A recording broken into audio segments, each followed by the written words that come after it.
अस्सलाम वालेकुम व्यूअर्स, मैं हूं आपका होस्ट अब्दुल रहमान और डिस्कस करेंगे पाकिस्तानी करेंसी को जो कि डॉलर के मुकाबले में 295 रुपये होने की प्रेडिक्शन दे दी गई है। फिच रेटिंग एजेंसी जो कि दुनिया की 3 बड़ी रेटिंग एजेंसीज में से एक है, वो एजेंसी जो किसी भी मईशत के मुतालिक प्रेडिक्शंस करती हैं, उसने कहा है कि जून 2025 तक डॉलर के मुकाबले में रुपया 285 तक गिर जाएगा और अगले साल यानी कि जून 2026 तक ये मज़ीद गिर के 295 रुपये का हो जाएगा। याद रहे, इस वक्त पाकिस्तान में इंटर बैंक के अंदर डॉलर के मुकाबले में रुपये की कीमत 280.76 है और पिछले 8 माह के दौरान डॉलर के मुकाबले में रुपया 2 रुपये 43 पैसे गिर चुका है। अगर आपको परसेंटेज में बताएं तो 0.86% हमारे रुपये की कदर गिरी है पिछले 8 माह के दौरान। अब अगले जो तकरीबन 3 माह है, इस दौरान खदशा ये है कि इसकी कीमत कुछ 4 रुपये के करीब गिरेगी। उसकी कुछ इंटरनेशनल वजूहात हैं, कुछ पाकिस्तानी भी हैं। तो अब पाकिस्तान के अंदर जो डॉलर है वो एक अच्छे तरीके से इस्तेहकाम का शिकार था पिछले को 1.5 साल के दौरान, क्योंकि इन 1.5 सालों के अंदर हमने जो डॉलर की स्मगलिंग है उसके ऊपर बड़ा तगड़ा कंट्रोल रखा। पाकिस्तान की जो इंपोर्ट्स बहुत ज़्यादा बढ़ गई थी, उन्हें हम लोगों ने कंट्रोल रखा ताकि डिफ़ॉल्ट को रोका जा सके। और दुनिया भर में जो हम एक्सपोर्ट्स करते हैं उसके अंदर थोड़ी सी बेहतरी आई, डॉलर के इन्फ्लोज भी बेहतर हुए। इसके साथ साथ अल्लाह ने करम किया कि आलमी सतह के ऊपर जो तेल की कीमतें थीं, जो गैस की कीमतें थीं, जो कोयले की कीमतें थीं, वो गिर गई। यानी जिन ज़राए से पाकिस्तान तवानाई हासिल करता है, उन ज़राए की कीमतें गिर गई।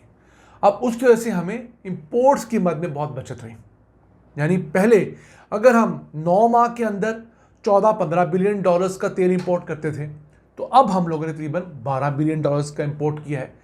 तो जो वो 2-3 अरब डॉलर्स का हमें एक रिलीफ मिला है, उसका फ़ायदा ये हुआ कि हमारे करेंसी के ऊपर लोड नहीं आया, हमारे डॉलर के रिज़र्व कम नहीं हुए। तो जब डॉलर के रिज़र्व्स कम नहीं हुए तो मुल्क के अंदर दस्तयाब जो डॉलर्स थे, लोगों ने वो बेचे।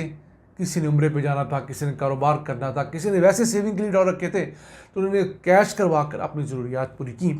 तो इन तमाम वजूहात की वजह से ये जो रुपया सितंबर 2023 में गिरते गिरते 307 तक गिर चुका था। यानी 307 रुपये का $1 आता था सितंबर 2023 में, वो अगले ही 2-3 महीने बाद रिकवर किया और 277 तक चला गया। यानी हम नीचे से ऊपर आए।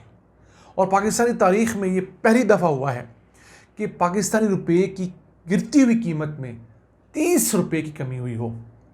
हमेशा से कीमतें गिरती ही चली आती थी, बहुत थोड़ी बहुत करेक्शन ज़रूर हुआ करती थी, लेकिन इतनी बड़ी करेक्शन नहीं होती थी कि हम बिल्कुल गिरे हुए थोड़े से बेहतर हो जाएं। अब हो क्या रहा है, IMF ने हमें अपना प्रोग्राम तो दिया है और आलमी मालियाती इदारे हमें कह रहे हैं कि अगर आपने अपनी मईशत को तरक्की की तरफ ले जाना है, यानी फ़िलहाल आप स्टैटिक पोजीशन में हैं, ना हम बहुत तलज़ली में जा रहे हैं, ना हम किसी किस्म की तरक्की कर रहे हैं, तो अगर हमने इस मईशत को तरक्की के सफ़र पर लेके जाना है तो आपको इंपोर्ट्स खोलनी होगी।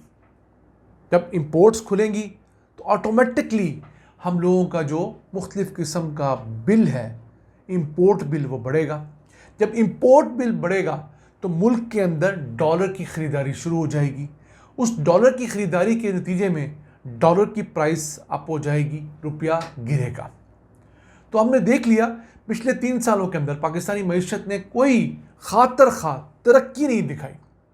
ठीक है, हम डिफ़ॉल्ट के धाने से चंद कदम पीछे ज़रूर आ गए हैं।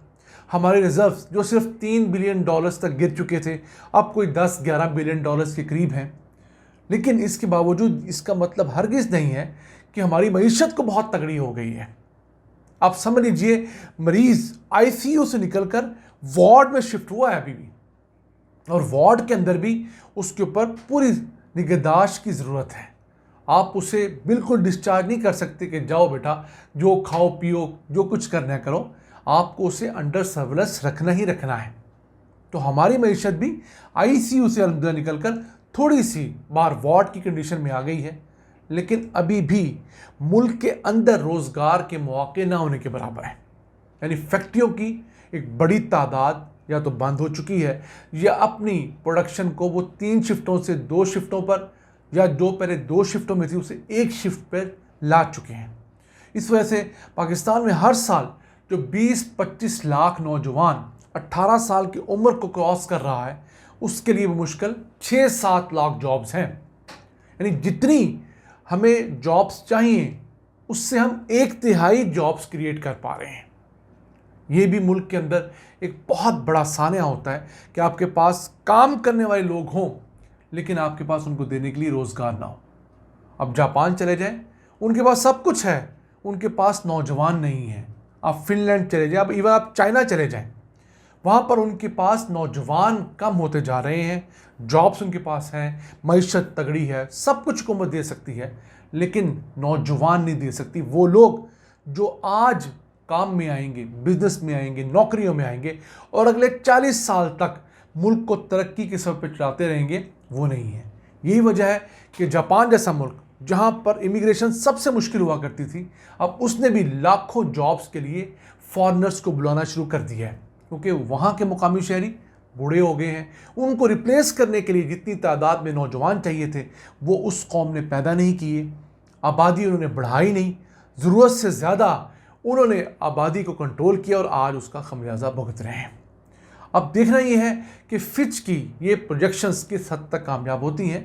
वैसे इन कंपनीज़ ने ये प्रोजेक्शंस भी की थी कि पाकिस्तान में इस साल के वस्त तक, यानी जून 2025 तक डॉलर की कीमत शायद 325 रुपये हो जाए। वो तो नहीं हुई अल्हम्दुलिल्लाह।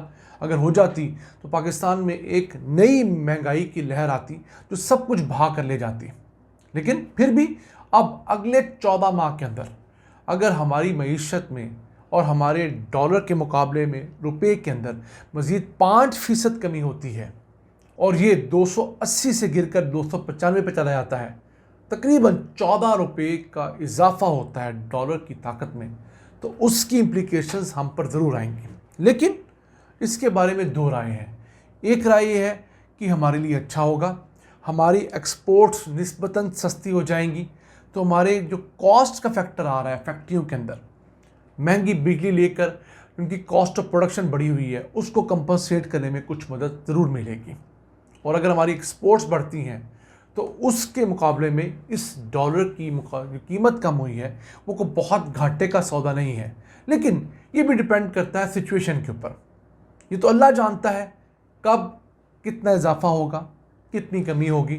खुदा न खास्ता अगर तेल की कीमतें अगले 1 माह के अंदर बढ़ जाती हैं, अमेरिका और चाइना की जंग जो है, तजारती जंग, वो ज़्यादा तगड़ी हो जाती है, अरब ममालिक इससे फ़ायदा उठाने का सोचते हैं और तेल की प्रोडक्शन घटा देते हैं, उसकी कीमत बढ़ती है, तो पाकिस्तान जैसे मुल्क जिनकी बहुत फ्रेजाइल सी इकॉनमीज़ हैं उनके ऊपर हिट आएगी।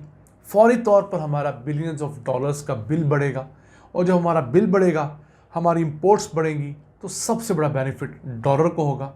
ये वो चीज़ें हैं जो वक्त के साथ ही सेटल होंगी। इन जैसे शॉक से बचने के लिए ज़रूरी है कि मुल्क की मईशत तगड़ी हो, आपके पास मुनासिब दर्जे के डॉलर के ज़खायर हों, ताकि ऐसी फ्लक्चुएशन की सूरत में उन डॉलर्स को मार्केट में फेंक कर आप करेंसी को स्टेबल रख के अपने ताजरों को, अपने बिजनेसमैन को रिलैक्स कर सकें।